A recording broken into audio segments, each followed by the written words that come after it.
स्वागत है आप सभी का मेरे YouTube क्लासेस पे। आज हम बात करेंगे दुनिया का सबसे पहला genetically modified rubber planted in Assam.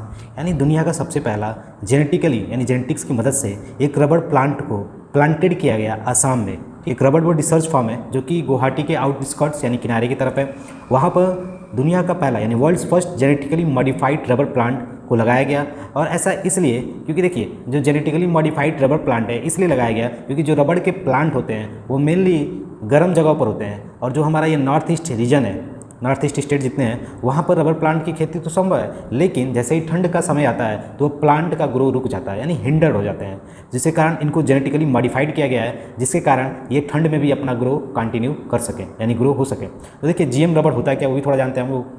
ठीक है, तो जीएम रबर एक एडिशनल कॉपी होता है जीन का, और वो जीन कौन सा होता है, manganese containing super oxide dismutase. इस जीन को उस रबर प्लांट में इंसर्ट किया जाता है। ठीक है, तो जीन होता है कि आप जानते हो, gene is the basic physical and functional unit of heredity. जैसे जीन हमारे शरीर के अंदर है, हमारे ये जीन की हेल्प से हमारे आउटलुक्स यानी हमारा अपीयरेंस समझ में आता है। किसी के आँख भूले होते हैं, किसी के आँख नीले होते हैं, तो जीन में चेंजेस के कारण होता है, जीन में म्यूटेशन के कारण होते हैं। ठीक है, तो जीन क्या है, एक basic physical and functional unit of heredity है। अब जीन का लोकेशन कहाँ पर है, जैसे कि हम बोलते हैं कि सेल, तो सेल के अंदर क्या है, न्यूक्लियस। न्यूक्लियस के अंदर क्रोमोसोम होते हैं, उस क्रोमोसोम किससे मिलकर बने होते हैं, डीएनए से मिलकर बने होते हैं। और उस डीएनए में छोटे छोटे सेगमेंट होते हैं जिनको हम क्या बोलते हैं, जीन बोलते हैं। ठीक है, तो जीन किसका मिलकर बना हुआ है, डीएनए का मिलकर बना हुआ है। और जीन क्या प्रोड्यूस करते हैं, तो जीन प्रोटीन बनाते हैं। जैसे आप बोलते हो ना कि प्लांट के पत्तियों का कलर रेड है, तो उस प्रोटीन के कारण ही हुआ है। ठीक है, और इस जीन में कुछ चेंजेस होने के कारण इनका आउटलुक चेंज हो जाता है। ठीक है, जैसे आउटलुक चेंज होने का मतलब इस समय आप देख रहे हो कि जो कोरोना वायरस है ये म्यूटेशन हो रहा है। इसमें तो म्यूटेशन क्या हो रहा है कि डीएनए का म्यूटेशन हो रहा है, यानी जीन म्यूटेट कर जा रहे हैं, जिसके कारण ये वायरस और मजबूत हो जा रहा है। जिसके कारण हम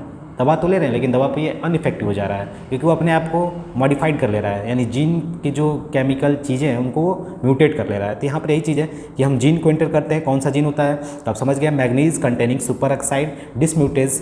ठीक है, यहाँ पर अभी जो प्लांट है वो डेवलप कहाँ पर किया गया है, केरला बेस्ड एक रबर रिसर्च इंस्टीट्यूट है जो कि इंडिया के केरला में है। ठीक है, वहीं पे इस प्लांट को डेवलप किया गया, यानी इसका नाम क्या है, RRI यानी rubber research institute of India. ठीक है, इस चीज़ को आप याद रखिएगा, वहीं पे इस प्लांट को डेवलप किया गया। और यह एक्सपेक्ट किया जा रहा है कि जो यह हमारा ये प्लांट है जेनेटिकली मॉडिफाइड रबर प्लांट है, ये ठंड के टाइम में भी अपने आप को मैनेज कर सकता है और इसका ग्रोथ नहीं रुकेगा।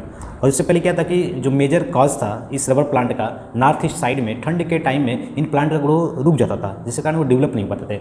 अब जनरली हम बात करेंगे जो ये रबर के प्लांट होते हैं मेनली अमेज़न के फॉरेस्ट में पाए जाते हैं क्योंकि वहाँ पर वार्म और ह्यूमिड क्लाइमेट होता है, जिसके कारण यहाँ पर इनका ग्रो अच्छे से होता है। और हमारे इंडिया की बात करेंगे तो इंडिया में हमारे केरला स्टेट में रबर प्लांट ज़्यादा मात्रा में पाए जाते हैं, उसके बाद त्रिपुरा है और सही करके कुछ नॉर्थ स्टेट हैं, तमिलनाडु है। ठीक है, इन सब जगहों पर रबर प्लांट होते हैं। ठीक है, अब देखो ये जो जीएम रबर है इसकी आवश्यकता क्यों पड़ी, वाई नीड जीएम रबर। तो मेन रीजन क्या है कि जो नेचुरल रबर है ये वार्म ह्यूमिड अमेज़न फॉरेस्ट में होते हैं, आपने समझा। ठीक है, और ये कोल्डर क्लाइमेट के लिए सूटेबल नहीं है। जैसे कि हमारा जो नॉर्थ ईस्ट है वहाँ पर आप देखोगे तो जनरली ठंड जैसा मौसम रहता है। ठीक है, पहाड़ी हिली रीजन होने के कारण, जिसके कारण वहाँ पर प्लांट का ग्रो रुक जाता है और मेनली ठंड के टाइम में जैसे कि अक्टूबर के बाद वहाँ पर प्लांट का ग्रोथ रुक जाता है। तो इसी कारण इस जीएम रबर प्लांट को लाया गया। ठीक है, क्या सेकंड चीज़ कि जो growth of young rubber plant है वो सस्पेंडेड रुक जाता था। जैसे यंग रबर प्लांट है उसमें रुकावट आती थी, उसका ग्रो होता ही नहीं था विंटर के टाइम में, जिसके कारण ऐसा रीजन क्यों कहा गया कि विंटर में नहीं होता था, क्योंकि वहाँ पर progressive drying of the soil यानी जो सॉइल था वहाँ पर उस सॉइल में सूखापन आ जाता था ठंड के टाइम में, जिसके कारण वहाँ पर इस प्लांट का ग्रो रुक जाता था। यही एक रीज़न है जिसके कारण इस प्लांट में हमने जीन को इंटर कराया। ठीक है, अब तो जीन इंटर कैसे होता है ये भी थोड़ा समझ लीजिए। तो जीन इंटर करते हैं हम या तो बैक्टीरिया की हेल्प से या वायरस की हेल्प से उस सेल में हम इंटर कराते हैं। ठीक है, उसके कुछ टेक्निक होते हैं, आप पढ़ोगे तो समझ में आएगा। और दूसरा टेक्निक ये होता है कि हम मेटल्स पे जीन को रखते हैं और जीन को सेल के पास ले जाते हैं और उसके बाद उसमें इंटर कराते हैं, जिसके कारण वहाँ पे वो जीन इंटर कर जाता है। ठीक है, तो ये सब कुछ टेक्निक होती हैं जिसके कारण हम जीन को इंटर कराते हैं उस प्लांट सेल में। ठीक है, अब जीन क्यों इंटर कराते हैं, तो ऐसा इसलिए क्योंकि ये जो क्रॉप फील्ड है यानी जो क्रॉप जो फसल तैयार होगा वो बढ़िया तैयार होगा। और साथ में जो हम पेस्टिसाइड देखोगे कि बहुत से ऐसे फसल हैं जिसमें कि हम बोलते हैं जीएम क्रॉप यानी जेनेटिकली मॉडिफाइड क्रॉप्स होते हैं, वो ऐसा इसलिए होता है क्योंकि कहीं कहीं पर ये कीड़े इन फसलों को खा जाते हैं, जिसके कारण वहाँ पर पेस्टिसाइड्स न छिड़का जाए और रिड्यूस नीड ऑफ पेस्टिसाइड्स यानी पेस्टिसाइड्स की आवश्यकता न पड़े, इसलिए उसमें जीन को डाला जाता है।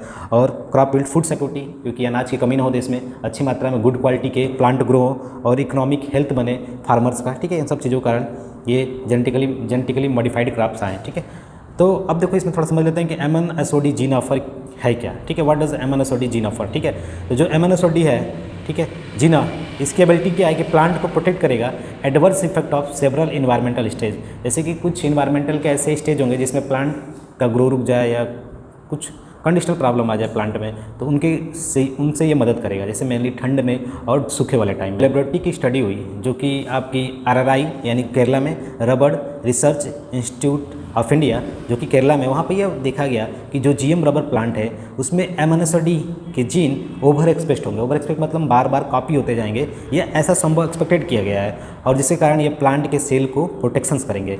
और इसी प्रकार जो प्लांट एक्सपेक्टेड किया जा रहा है वो अच्छे से डेवलप होगा और तेज़ी से बढ़ेगा इन रीजन में जहाँ पर कोल्ड इन्वायरमेंट है। ठीक है, का एक बेनिफिट ये है कि there was no risk of gene flowing from GM rubber into another native species. जो जीन का फ्लो होता है, जैसे GM रबर प्लांट आपने कहीं लगाया तो वहाँ से जीन का फ्लो बगल वाले स्पीसीज में नहीं होगा, लेकिन कुछ इन्वायरमेंटलिस्ट इसको मान रहे हैं कि यह GM प्लांट हमारे इन्वायरमेंट के अगेंस्ट है। ठीक है, कुछ इन्वायरमेंटलिस्ट का मानना है, लेकिन ऐसा नहीं है, क्योंकि इसमें आपके जो प्लांट्स होंगे वेल डेवलप्ड होंगे, जिसके कारण वहाँ की इकोनॉमी सुधरेगी और लोगों को रोजगार मिलेगा, जैसे फार्मर का लाइफ सस्टेंड होगा। और हाल ही में मैन्युफैक्चरिंग कंपनी ने 1100 करोड़ रुपए नॉर्थ ईस्ट स्टेट में खर्च 5 साल के अंदर नॉर्थ ईस्ट में खर्च करने के लिए कहा है, रबर प्लांट की खेती को बढ़ाने के लिए। ठीक है, तो ऐसे बहुत से डेवलपमेंट चीज़ें हमारे देश में हो रही हैं। तो आज के लिए बस इतना ही, तो मिलते हैं अगले क्लास में नए कंसेप्ट के साथ। तब तक के लिए धन्यवाद।